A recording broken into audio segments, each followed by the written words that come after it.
මේක ලොකු කුඩා කාටත් එකසේ රස විඳින්න පුළුවන් නිර්මාණයක්. මේකේ සිංහල නම සූරපප්පා.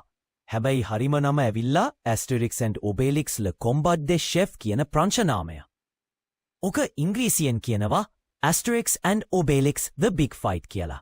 ඇස්ටරික්ස් සහ ඔබේලික්ස් 3D කතාමාලාවක් නෙට්ෆ්ලික්ස් ඔස්සේ නිර්මාණය කරන විකිව්වම මම බොහොම නොයිවසිල්ලෙන් බලන්න ඕන මේක එනකම් ඇත්තටම. බලන් යද්දි මන විතරක් නෙමේ ලෝකේ ගොඩක් අය එහෙම බලන් ඉඳලා. විනාඩි 30 එපිසෝඩ් 5කින් සමන්විත කතාමාලාවක් මේ වෙනකොට නෙට්ෆ්ලික්ස් වල ලොව පුරා අංක 1 ස්ථානය අරගෙන තියෙනවා. ඒ වගේම IMDb වෙබ අඩවියේ අත එකක අගයක් ලබාගන්නත් සමත් වෙලා තියෙනව මේ වෙනකොට.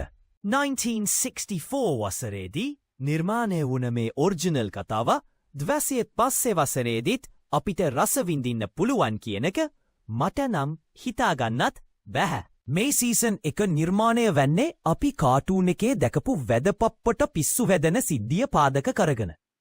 මේකේ සාර්ථක වීම මත අපි කාටූන් එකේදී දැකපු ඉතුරු කතා ටිකත් මේ විදියට හරිම ලස්සනට වර්ණවත් ආකාරයට දැකබලාගන්න ඉඩක් ලැබේවි ඉදිරියේදී.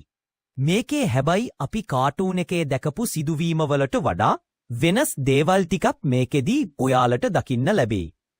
මේ කතාව ගැන අමුතුවෙන් අටුවා ටික ටිප්පණි ඔයාලට හඳුන්වා දෙන්න දෙයක් නෑනේ. සුපුරුදු චරිත ටික එහෙම්මම ඉන්නවා. සුපුරුදු කතාව ඔස්සේ ඒ ආතලක එහෙම්මම දෙනවා. හැබැයි අපි දන්න කියන සුපුරුදු කතාවක් වුණාට අපිට කාටූන් එකේදී කතාවට කියපු ඔරිජින් ස්ටෝරි එහෙම මේකෙදී අපිට ලස්සනට හෙලි පෙහෙලී කරලා දෙනවා.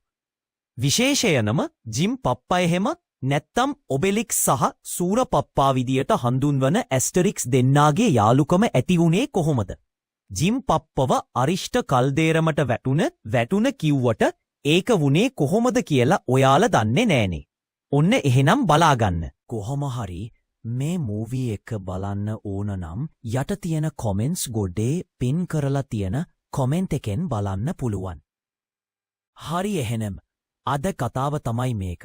මේ වගේ කතා තව බලන්න ඕන නම් මාව සබ්ස්ක්‍රයිබ් කරන්න, ලයික් කරන්න අමතක කරන්න එපා. එහෙනම් ගයිස් අපි දියා